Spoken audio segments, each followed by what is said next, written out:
সংসদ সদস্য আনোয়ারুল আজিম আনার হত্যায় চরমপন্থী নেতা শিমুল ভূঁইয়া ওরফে আমানুল্লাহর সহযোগী সাইফুল আলম মেম্বারকে গ্রেপ্তার করা হয়েছে। মঙ্গলবার রাতে যশোর শহরের চাঁচড়া এলাকা থেকে তাকে গ্রেপ্তার করে জেলা গোয়েন্দা পুলিশ। এ সময় তার কাছ থেকে ৯৬০ গ্রাম বিস্ফোরক তৈরির বিভিন্ন সরঞ্জাম জব্দ করা হয়।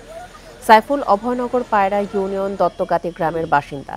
পুলিশ জানায়, তিনি দীর্ঘদিন ভারতে আত্মগোপনে ছিলেন। সেখান থেকে ভারতীয় মোবাইল নম্বর ব্যবহার করে পূর্ব বাংলার কমিউনিস্ট পার্টির সদস্যদের সাথে নিয়মিত যোগাযোগ রেখে নানা দিক নির্দেশনা দিয়ে আসছিলেন। সম্প্রতি সংসদ সদস্য আনোয়ারুল আজিম হত্যার পর তিনি সাতক্ষীরা বর্ডার পার হয়ে যশোরে একটি মাছের হ্যাচারিতে আত্মগোপনে ছিলেন সাইফুল। দুটি হত্যা মামলার চার্জশিটভুক্ত আসামি সে।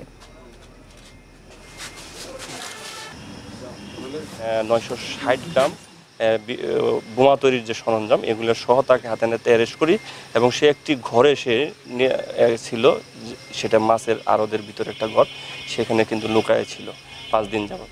তো